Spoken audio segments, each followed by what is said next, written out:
Okay,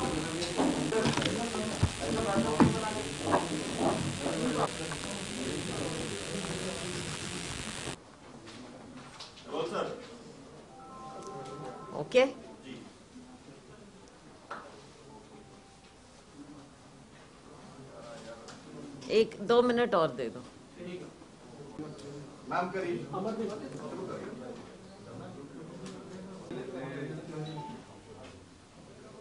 ठीक है, अब आप सभी का, प्रेस के, मीडिया के हमारे साथियों का स्वागत है।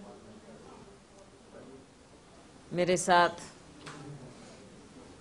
हमारे कांग्रेस पार्टी के नेतागण यहाँ मौजूद हैं।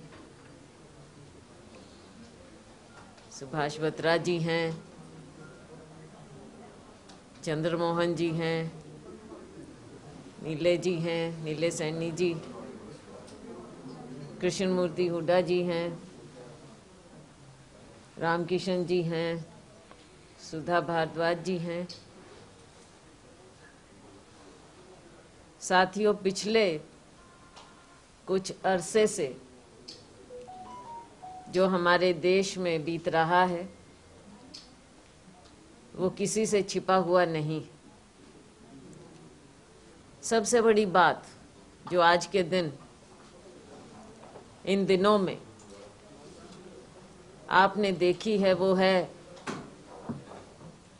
किसान आंदोलन, जो कि नतीजा है 3 कानूनों का, 3 कृषि के काले कानून, जिनके कारण पिछले कुछ महीनों से ऐसी स्थिति उत्पन्न हुई है देश में जिसने सबको परेशान किया है। हमारा किसान मजदूर ग्रामीण क्षेत्र परेशान है और इसने सबको छुआ है। हमारे पूरे अर्थव्यवस्था का आधार कृषि क्षेत्र होता है और इससे डायरेक्ट या इनडायरेक्ट सभी लोग प्रभावित हुए। 3 काले कानून ऐसे बनाए गए जिनसे हमारा किसान मजदूर बुरी तरह से प्रभावित हुआ है, सड़कों पर आने को मजबूर हुआ है। 2 महीने से ये लोग पूरे शांति से अपना आंदोलन चला रहे। कहीं कोई हादसा, कोई घटना, कहीं पर ऐसी बात नजर नहीं आई। सरकार ने जब बुलाया, ये लोग हर बार सरकार के पास गए, डायलॉग में शामिल हुए। ये किसान संगठनों के और सरकार के बीच की बात थी। ये किसान मजदूर का आंदोलन रहा है। अपनी बात कहना चाहूंगी, कांग्रेस पार्टी की बात, कि हमने अपने राजनीतिक रूप से इन 3 काले कानूनों का विरोध किया है। ये बात हमारे नेता राहुल जी ने स्टैंड लिया है और कांग्रेस पार्टी का स्टैंड है इन 3 कानूनों के खिलाफ। उस पर हम कायम हैं। हमारा संघर्ष निरंतर चलता रहा है और आगे आने वाले समय में भी स्थिति के मुताबिक चलेगा। चाहे वो सड़क पर हमें किसी रूप में करना हो और चाहे विधानसभा में या संसद में करना हो, क्योंकि हम राजनीतिक पार्टी हैं, प्रमुख विपक्षी दल हैं। हमारा दायित्व बनता है कि हम आम जन की आवाज को उठाएं। और आज ये सबसे बड़ा मुद्दा हमारे देश के सामने है। साथियों, जो भी हुआ है इसके लिए, और पिछले कुछ दिनों में खास तौर से जो हुआ है और अभी भी हो रहा है, इसके लिए सीधे तौर पर भारतीय जनता पार्टी सरकार, मोदी सरकार कटघरे में खड़ी है।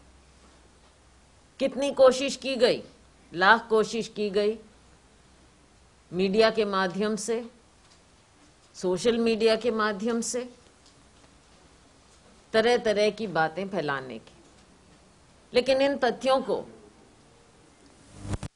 कोई नहीं नकार सकता कि अब तक का आंदोलन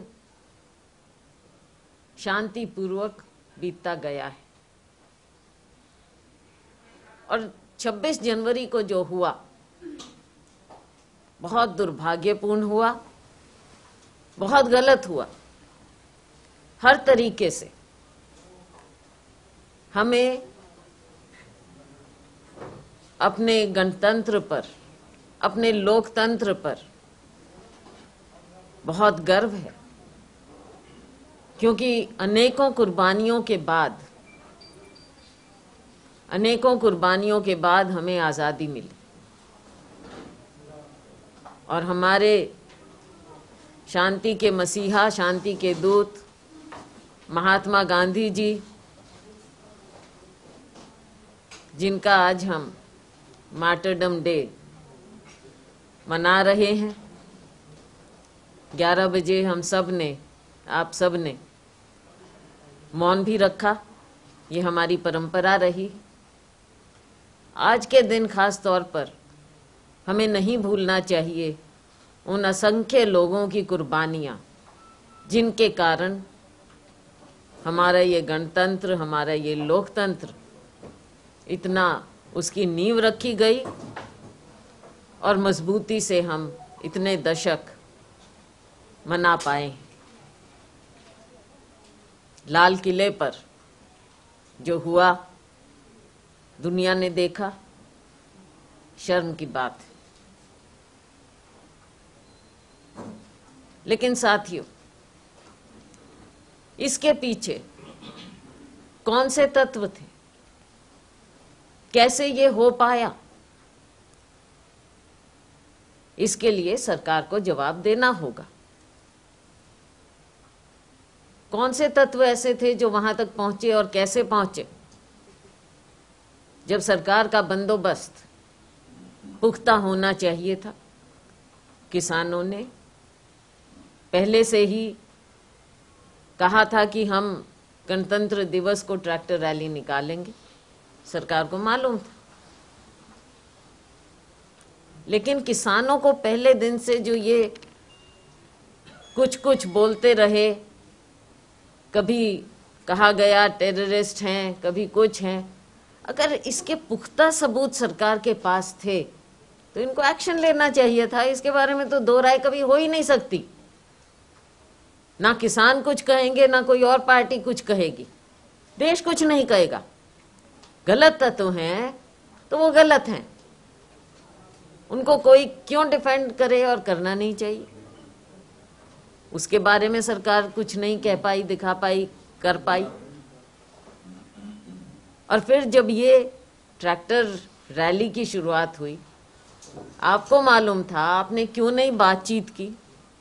पहले बातचीत नहीं की, फिर रास्ता, रूट तय करने में आपने इतना समय कैसे लगाया? क्यों ऐसे किया गया? व्यवस्था क्यों नहीं ठीक से की गई? आपने अलाउ करना था तो उसके इंतजाम भी होने चाहिए थे। और अगर कहीं कुछ लोग गलत आपको लगे तो आपको पहले ऐसी स्थिति को भांपना चाहिए था। आपकी खुफिया एजेंसी क्या कर रही थी? उसके बावजूद जो तत्व ऐसे ऊपर आए हैं, सोशल मीडिया में आप देख लीजिए कौन से लोग हैं जो माननीय प्रधानमंत्री जी के साथ फोटो खिंचवा सकते हैं। मुझे नहीं लगता कोई आम आदमी खिंचवा सकता होगा। माननीय गृह मंत्री जी के साथ, अब हमारे जैसों का थोड़ा ही है कि जो पब्लिक में जाते हैं कोई भी आके फोटो खिंचवा ले, ऐसा नहीं हो सकता प्रधानमंत्री और गृह मंत्री के साथ। अब वो जिसने, एक आदमी जिसका नाम आया है, अब कहाँ है? क्या एक्शन लिया है आपने? आप किसानों को, उनके नेताओं को तो बुक कर रहे हैं, लेकिन जिसने सबसे बड़ा ये कार्य किया है लाल किले पर, वो कहाँ है? इस तरह के तत्व कौन हैं? उसके बारे में बताइए देश को। उनको बेनकाब कीजिए आप। किसानों को, औरों को क्या बेनकाब करोगे? वो तो हैं वहां पे, सब जानते हैं कौन है, लीडर हैं जिनसे आप बातचीत कर रहे थे, आज उन्हीं को आप बुक कर रहे हैं। क्या दिखा रहे हैं? ये तो शर्मसार सरकार को होना चाहिए कि ऐसी स्थिति आपने कैसे होने दी। तो साथियों, इस तरह की बातें, और फिर आपने देखा उसके बाद भी आपने क्या किया है? किसान नेताओं को उठाना चाह रहे हैं आप, उनको बुक करना चाह रहे हैं, और फिर जहां किसान बैठे हैं शांतिपूर्वक, फिर से वहां आप अपने भारतीय जनता पार्टी के लोगों को भेज रहे हो। वो भी बेनकाब हो रही हैं बातें। और पुलिस का क्या हाथ रहा है, वो भी बात सामने आ रही है। कल बॉर्डर पर क्या हुआ वो आपने देखा, कैसे लोगों को वहां पर भेज रहे हैं आप।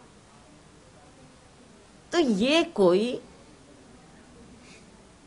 ऐसा नहीं लगता कि ये सरकार शांतिपूर्वक इस स्थिति से निपट सकती है या निपटना चाहती है। आप मुझे ये बता दीजिए, क्या अंग्रेजों के जमाने की बात डिवाइड एंड रूल की थी? क्या आज के दिन ये सरकार डिवाइड एंड रूल करके देश को कहां लेकर जाएगी? आप क्या दिखा रहे हैं कि किसान एक तरफ हैं और बाकी कुछ लोग एक तरफ हैं जो अपने आप को ये भारतीय जनता पार्टी के जो बनते हैं इंटेलेक्चुअल, मीडिया में जो जिनसे आप कुछ कहलवाना चाहते हैं। देश को आप ऐसे नहीं बांट सकते। अन्नदाता को, मजदूर को आप ऐसे कटघरे में खड़ा नहीं कर सकते। आज के दिन देश में बंटवारा कर रहे हो आप, अपने समाज में बंटवारा कर रहे हो। ये कैसी सोच है? आप किसानों को, मजदूरों को कटघरे में खड़ा करके क्या दिखाओगे आप? कितने किसानों को आप पीछे करोगे? कितने किसानों को आप जेल में डालोगे? आप असलियत को नहीं पहचान रहे हो, ये आपका फेलियर है। जमीन की स्थिति को नहीं पहचान रहे हो, ये आपका फेलियर है। गणतंत्र दिवस को जो हुआ है, ये आपका फेलियर है। और अपना फेलियर बचाने के लिए जो कल आपने किया बॉर्डर्स पर, ये सरकार पूरी तरह से कटघरे में खड़ी है। सिचुएशन को संभालने की बजाय, बातचीत करने की बजाय, आप लोक लाज भूलकर राजहट पर आए हुए। ये लोकतंत्र की सोच नहीं हो सकती। ये लोकतंत्र में लोगों की आवाज ऊपर होती है। सरकारें गलतियां भी कर देती हैं, लेकिन अपनी गलती को सुधारना भी सरकार के हाथ में है। इस सरकार के हाथ में है। ये ना हो कि अब गलती पर गलती, गलती मैं इसलिए कह रही हूं कि बहुत भारी कीमत हो जाती है, इसलिए गलती कहना ठीक होगा एक लोकतंत्र में। लेकिन ये सरकार कटघरे में खड़ी है। ऐसा नहीं है कि अनजाने में हुआ हो। एक चीज पर जिद, 3 कानूनों पर जिद, जो कानून मांगे नहीं गए हो, केवल जिनका फायदा कुछ धनाढ्य लोगों को मिल रहा हो। आप किसी किसान को कन्विंस करा पाए हैं आज तक कि ये उनके फेवर में है? और अगर नहीं करा पाए तो वापस लेने में क्या हर्ज है? आप बाद में कन्विंस करवाइए, किसान कन्विंस हो जाएं, उसके बाद कुछ साल बाद आपको लगे कि किसान एक्सेप्ट करेंगे, उनसे बातचीत करके तब देखते, तब मानते हम। लेकिन आपने तो बातचीत का रास्ता कोई कभी किसानों के लिए छोड़ा ही नहीं, ना कानून बनाने से पहले और ना उसके बाद। जब आप अध्यादेश लेकर आए उसके बाद बातचीत करते। पार्लियामेंट में लाने से पहले, कानून बनाने से पहले कमेटी को भेजते, सिलेक्ट कमेटी बातचीत करती संगठनों से और वहीं पर हल निकल सकता था। लेकिन सरकार की मंशा नहीं, जिद है, अहंकार है। अहंकार से देश नहीं चलेगा। आज जिस स्थिति में आपने इस देश को डुबोया है, जो चारों ओर फैल रही है बात, उसके लिए खुद सरकार जिम्मेदार है। दूसरों पर उंगलियां मत उठाइए, किसानों पर उंगलियां मत उठाइए, मजदूरों पर उंगलियां मत उठाइए। कभी आप उनको टेररिस्ट करार करते हैं, कभी एंटी नेशनल करार करते हैं। अकेले आप देशभक्त हैं और सारा देश एंटी नेशनल होता जा रहा है, जो इतने असंख्य लोग इसके साथ जुड़ते जा रहे हैं। क्या सब देशद्रोही हैं? ऐसे देश नहीं चलेगा। ये स्थिति जो पैदा हो रही है, और आप जो कांग्रेस के ऊपर उंगलियां उठाते हैं, क्या कांग्रेस ने गुमराह किया है किसानों को, मजदूरों को? आप मीडिया के साथ ही, आप खुद बताइए, कांग्रेस गुमराह कर रही है जा जाकर। आपके लोग बीच में घुसते हैं, कैसे लोगों को बर्बरता से पीटते हैं, निहत्थे किसानों के ऊपर। पुलिस की बात, आप पुलिस का एक देखिए, पुलिस प्रशासन है, आपने उनको ट्रेन करना है, आपने उनको ऑर्डर्स देने। गृह मंत्रालय क्या कर रहा था? गृह मंत्रालय क्या कर रहा था? क्या ऑर्डर्स दे रहे थे आप? तो केवल पुलिस को दोषी नहीं ठहराया जा सकता इसमें, कि पॉलिटिकल है, पॉलिटिकल लीडरशिप का फेलियर है। बीच में आप ऐसे तत्व घुसा देते हैं, पुलिस को ऐसे ऑर्डर्स दे देते हैं, मासूम लोगों को किस तरह से उनके ऊपर कभी अश्रु गैस, कभी लाठी चार्ज, कभी सिर फोड़ना। कल क्या हो रहा था? कई महिलाओं को भेज दिया। इस तरह की नीति नहीं चल सकती है। शरारतपूर्ण राजनीति मत करिए, सिचुएशन को टैकल कीजिए, सच्चे मन से कीजिए अगर आपकी मंशा है तो। ऐसी स्थिति में ना आ जाइए आप अहंकार के कारण कि अब हम आगे बढ़ गए हैं, अब पीछे कैसे हटें। लोकतंत्र में लोगों की इच्छा के मुताबिक सरकार को चलना चाहिए। अब किसान फिर इकट्ठा हो रहे हैं क्योंकि आपने एक रवैया अपना लिया। अब उसके पीछे तो आप ये नहीं कह सकते कि कांग्रेस पार्टी उनको करवा रही है इकट्ठा। कब तक आप ऐसे दूसरों को दोषी ठहराते रहें? ऐसे नहीं चलेगा साथियों। हरियाणा में हम आज महात्मा गांधी जी को याद करते हुए, जैसे मैंने कहा, हमारी कांग्रेस पार्टी का जो संघर्ष है वो चलता रहेगा। हम 3 से 5 तक, 3 तारीख से 5 तारीख तक फरवरी में हर ब्लॉक में शांति मार्च निकालेंगे। सद्भावना रहे, लोगों की आवाज सुनी जाए, लेकिन शांति से, शांति के दूत को याद करते हुए, उनकी कुर्बानी को याद करते हुए हम शांति की अपील करेंगे और लोकतंत्र में लोगों की आवाज सुनी जाए, इसकी कामना भी करेंगे। 3 से 5 तक हर ब्लॉक में हरियाणा कांग्रेस के कार्यकर्ता लोग शांति मार्च करेंगे 3 से 5 फरवरी तक।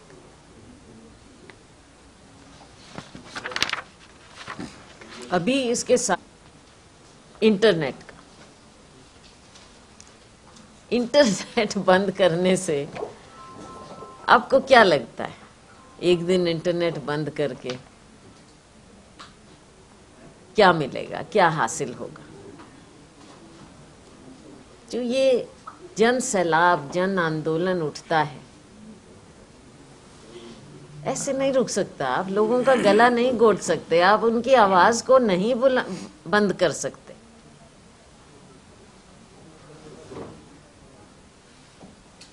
और शरारत जो की बात है, शरारत कहाँ से हो रही है? शरारत तो सरकार की ओर से हो रही है। किसानों ने कब शरारत की? कई जगह तो आपने किसानों पर ऐसे ही लाठीचार्ज शुरू कर दिया, अश्रु गैस छोड़ दिए, ये स्थिति आपने कर दी। और ऊपर से अब इंटरनेट बंद कर रहे हैं। क्या हासिल होगा लोकतंत्र में? क्या ऐसी स्थिति है? ऐसी स्थिति है? इतनी सीरियस स्थिति है वायलेंस की? आप सोचते हैं ऐसी वायलेंस होगी जब किसानों ने इतने दिन से वायलेंस नहीं की? 180 से ज्यादा किसानों की जान गई है। आपने कभी खेद प्रकट नहीं किया। कहीं दुनिया में कुछ होता है तो माननीय प्रधानमंत्री जी एकदम उस पर टिप्पणी करते हैं, और अपने देश में जो हो रहा है नजर नहीं आ रहा। ये सरकार ने आंखों पर पट्टी बांध रखी है, कान बंद किए हुए, और इंटरनेट बंद करने से कुछ हासिल नहीं होगा। स्थिति को पहचानिए, भांपिए, हमारे अन्नदाता के, मजदूर के दर्द को समझिए और आगे बढ़िए। देश को आगे बढ़ना है। स्थिति पहले ही बहुत खराब है। पिछला साल कोरोना के कारण बलि चढ़ चुका है। अब आप ऐसा मत करिए कि जो देश का पेट भरता हो उसी को आप मार देंगे, उसी को खत्म कर देंगे, और फिर भाषणों में क्लेम करेंगे कि देश इतना आगे बढ़ रहा है, सेंसेक्स ये फलाना ढिमकाना। ज्यादा लोगों को आप गुमराह नहीं कर पाएंगे। मीडिया को भी कहीं ना कहीं असलियत दिखानी पड़ेगी। और आप देखते हैं बीच बीच में अगर कोई दिखा भी देता है थोड़ा बहुत, अब चैनल्स तो बड़े बड़े हाथों में हैं मेन, तो थोड़ी देर बाद बंद कर दिया जाता है। पर जब जन सैलाब उठता है, जन आंदोलन होता है, लोगों की आवाज कभी कोई रोक नहीं पाया दुनिया में। कितने बड़े से बड़े तानाशाह आए हैं इतिहास में, ये नहीं रुकता है। और हमारा देश तो लोकतंत्र है। तो आज हम सब संकल्प लेना चाहिए, हमने लिया है कि हम शांति बनाए रखें, शांति बनाए रखें, हर ओर शांति हो हर तरफ। ये जो लाल किले की घटना हुई थी, तो क्या इसकी कोई कांग्रेस न्यायिक जांच की मांग करेगी? देखिए, जांच की मांग हमने की है कि निष्पक्ष जांच हो। निष्पक्ष जांच हो तभी बात बन सकती है कि कुछ असली तथ्य आए। वरना आप देखते हैं जिसने किया वो तो अंडरग्राउंड हो गया, उसका सरकार को अता पता नहीं चल रहा। क्या जांच होगी? अब जांच तो ये सरकार तो, हम तो डिमांड कर रहे हैं, कांग्रेस पार्टी और विपक्षी दल डिमांड कर रहे हैं। और कल भी आपने देखा माननीय राष्ट्रपति जी का जब अभिभाषण हुआ, 19 विपक्ष की पार्टियों ने बॉयकॉट किया। कोई ये माननीय राष्ट्रपति जी के प्रति अनादर नहीं दर्शाने की बात है। हम उनका आदर करते हैं, उस पद की गरिमा को हम पहचानते हैं। लेकिन ये सरकार की जो कारगुजारी है और बजट स्पीच जो होती है माननीय राष्ट्रपति जी की, वो सरकार की कारगुजारी वहां पर बताई जाती है। और ये सरकार ने हर बात पर गलत बोला है, देश को गुमराह किया है। और अभी जो स्थिति है उसके कारण कांग्रेस पार्टी ने और विपक्षी दलों ने सबने बॉयकॉट किया था। मैडम, शांति मार्च में किसको और क्या संदेश देना चाहती है? हम शांति मार्च में ये संदेश देना चाहते हैं कि लोगों की आवाज़ बुलंद होनी चाहिए, जो लोग चाहें वो होना चाहिए। गांधी जी का भी यही एक संदेश था कि शांति से, अभी तक किसानों ने, मजदूरों ने, उनकी आवाज़ को हमने बुलंद करना है, शांति से करना है। उन्होंने भी 2 महीने से ऊपर अपना आंदोलन चलाया, शांति से चलाया। लोग मन में शांति लिए हुए हैं, लोग अपना आंदोलन शांति से चला रहे हैं। लेकिन इस सरकार ने शरारत की है, इस सरकार ने इस शांति को भंग किया है। हम फिर अपील करते हैं कि भाईचारा रहना चाहिए, भाईचारा कायम रहना चाहिए हमारे समाज में, और जो भी हो वो शांति से। शांति का संदेश सरकार को देना चाहते हैं? सरकार को देना चाहते हैं जी। सरकार को देना चाहते हैं और आपस में भाईचारे का, क्योंकि सरकार बीच में बीज बोती है बंटवारे का। प्रोटेस्ट पे भी जाएंगे मैडम? क्या जी? फार्मर्स का प्रोटेस्ट हो रहा है, वहाँ पे भी आप लोग जाएंगे? हम तो जाते रहते हैं, हमने तो कहा है कांग्रेस तो किसान के मजदूर के साथ खड़ी है, हम तो जाते रहते हैं। मैं तो खुद बहुत जगह गई हूँ, तकरीबन सब जगह गए हैं। हम तो उनके साथ कंधे से कंधा मिलाकर चल रहे हैं। लेकिन जैसा मैंने कहा, ये स्थिति स्पष्ट हमेशा रहनी चाहिए कि किसान का आंदोलन है और कांग्रेस पार्टी किसान के साथ खड़ी है, पर हमारा राजनीतिक संघर्ष अलग है। राहुल गांधी ने कहा था कि अब एक पक्ष चुनना होगा, अब मैंने चुन लिया है, लोकतंत्र के साथ हूँ, किसानों के साथ हूँ। क्या किसी तरीके का कांग्रेस का आगे कोई प्रोग्राम है या प्लान है किसानों के साथ इतने से इतने तक वहाँ पर बैठना है या उनके साथ रहना? देखिए, जैसा मैंने कहा, कांग्रेस पार्टी बीच बीच में हर जगह कांग्रेस के साथ खड़ी है, अलग अलग ढंग से खड़ी है, इंडिविजुअली भी खड़े हैं। और कांग्रेस पार्टी ने तो पूरा खुला ऐलान किया, राहुल गांधी जी ने ऐलान किया कि हम किसान के साथ खड़े हैं। लेकिन ये आंदोलन किसान का है। आप ये मत भूलिए कि जो आंदोलन है ये आम किसान और मजदूर का है। उसमें कोई पार्टी, एक पार्टी नहीं चला रही है उसको, कोई पार्टी ऐसे नहीं चला रही। हाँ, हम समर्थन देते हैं, उसमें कोई वो दो राय नहीं है। किसान के साथ हम खड़े हैं, उनकी आवाज हम उठाएंगे। जो सरकार है, सत्ता पक्ष के जो लोग हैं, उनके मंत्री भी आपने जान, वो तो केवल और केवल आपके ऊपर मर रहे हैं, कांग्रेस के ऊपर मर रहे हैं कि इनको भ्रमित किया, ये सारा जो है किसान के कानूनों पे, वो मतलब केवल और केवल मात्र बीजेपी कांग्रेस पे एक प्रकार से स्वीकार करें कि कांग्रेस इतनी बड़ी पार्टी है कि जिन्होंने लोगों को भ्रमित किया। दोनों पहलू हैं। पहली बात कि कांग्रेस इतनी बड़ी पार्टी है और इतनी ज्यादा पावर रखती है और लोगों के बीच में हम ही हैं इतना, नंबर 1 वो इस बात को कर रहे हैं। दूसरी बात, अपनी विफलताएं, अपने फेलियर, टोटल फेलियर को छिपाने के लिए, टोटल फेलियर को, क्योंकि वो तो जुड़े नहीं हुए लोगों के साथ, कहीं जा नहीं सकते लोगों के बीच में। आज उनका जो हाल हो रहा है पब्लिक में जाते हुए, वो आप देख रहे हैं। कई लोग अब तो रिजाइन भी कर रहे हैं पार्टी से, भारतीय जनता पार्टी से रिजाइन भी कर रहे हैं। तो ये तो अपनी बातें छुपाने के लिए करते हैं। लेकिन हरियाणा में एक बड़ा फैसला हुआ है कि एक विधायक थे, एकमात्र विधायक आया नहीं, उन्होंने इसी विषय पे इस्तीफा दिया है। और वो कांग्रेस को भी ये कह रहे हैं कि कांग्रेस जो है वो इस पे वो स्टैंड नहीं ले पा रही है, उनके एमएलए को भी इस बात में इस्तीफा देना चाहिए।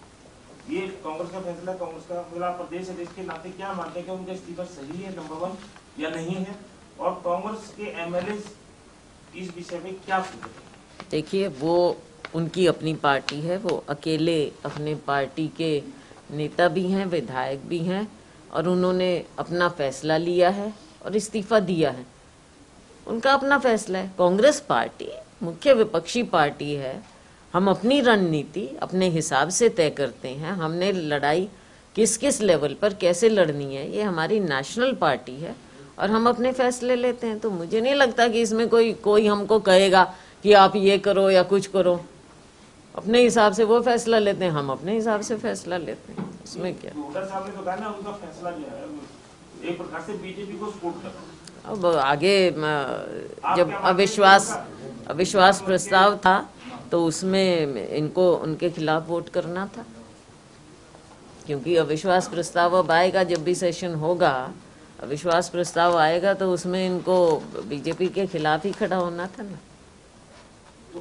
तीनों कानूनों के खिलाफ हैं तो उसके खिलाफ खड़ा होना था। इन्होंने अब इस्तीफा दिया, लेकिन जैसा मैंने कहा, उनकी अपनी राय है, अपना फैसला वो लें। राजनीतिक फैसले होते हैं ये राजनीतिक पार्टियों के, लेकिन कोई भी फैसला ऐसा नहीं दिखना चाहिए किसी का भी कि जिससे ये लगे कि भारतीय जनता पार्टी को मदद हो रही है। तो फिर लोगों के बीच में जवाब देना पड़ता है उस बात का। सेशन तो कुछ दिन का होगा, जवाब तो लोगों को देना पड़ेगा। लेकिन उन्होंने एक आरोप ये तो लगाया ना कि जिस दिन सेशन चल रहा था और ये सरकार, ठीक है, ये बातें चल रही हैं तब से। कांग्रेस का इम्पोर्टेंट है ना, कि उन्होंने कहा कांग्रेस चली गई बाहर, जब समर्थन करनी थी, जैसा मैंने कहा, ये रणनीति उस समय फैसला लिया, सीएलपी लीडर का फैसला था, उस टाइम की रणनीति थी।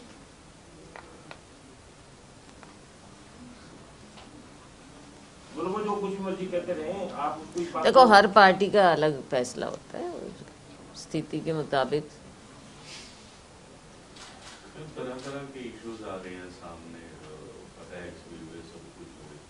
अब एज अ पॉलिटिकल पार्टी आप लोग स्टेटमेंट्स हो जाती है, स्टेटमेंट्स दे देते हैं। ये किसान नेताओं के खिलाफ मुकदमे दर्ज हुए, तो एक तरफ से तो आप इनको सपोर्ट करते हैं, किस तरह की कोई लीगल सपोर्ट किया आप लोग? हमने किया ठीक कह रहे एक बात, और ठीक। दूसरी बात, इंटरनेट बंद होने से, मैं हालांकि आपने थोड़ा बहुत इसमें एलिब्रेट कर लिया, क्योंकि इंटरनेट से अब अकेले ये एजुकेशन के मैसेज नहीं जा रहे। 70% जिंदगी लोगों के इंटरनेट से जुड़ गई है, मोबाइल टेलीफोन से, तो उससे बहुत ज्यादा इम्पेक्ट आ रहा है। तो उसके लिए भी आपके सरकार से बात करेंगे, भाई ये बंद करो। सरकार से बात क्या करनी है? इस सरकार से, इसमें कोई सरकार से हमारी, देखिए इन्होंने अभी 24 घंटे का कहा है, और ये सब मानेंगे कि ये ना केवल एक आंदोलन जो बात है, लेकिन आम लोग, उनकी ज़िंदगी, स्टूडेंट्स की पढ़ाई की, प्रोफेशनल्स की, सबकी ज़िंदगी को इम्पैक्ट करता है ये, और ये गलत फैसला है। और हम उम्मीद करते हैं कि ये 24 घंटे से आगे ना बढ़े, नहीं बढ़ना चाहिए। ऐसी कोई स्थिति ज़मीन पर नहीं है जो वारंट करती है कि ऐसा फैसला लिया जाए। दिस इज़ रॉन्ग, गलत है। वैसे तो ये आपका किसान विषयों पे था, पर एक तो भी तत्काल रूप से एक और विवाद कल परसों फैसला आया है, काल का एमएलए के बारे में है, वो क्योंकि तकनीकी बात है, उसमें जी जी, उसको हम देख रहे हैं, उसका लीगल ओपिनियन हम भी ले रहे हैं उसका। और इलाहाबाद तो चुनाव आ ही गया है, जी, तो उसकी तो अब वो एक्सेप्ट हो गया उनका, तो उनका तो notification ही है। बिल्कुल बिल्कुल कांग्रेस पार्टी पूरी तैयारी से चुनाव लड़ेंगे। कल हुआ है, वो भी 2 दिन ही हुए हैं, 2 दिन। हाँ बिल्कुल होगा, और पूरा अभी से की जाएगी, जब घोषणा होगी तभी करेंगे। बिल्कुल बिल्कुल पूरी तैयारी से चुनाव लड़ेंगे।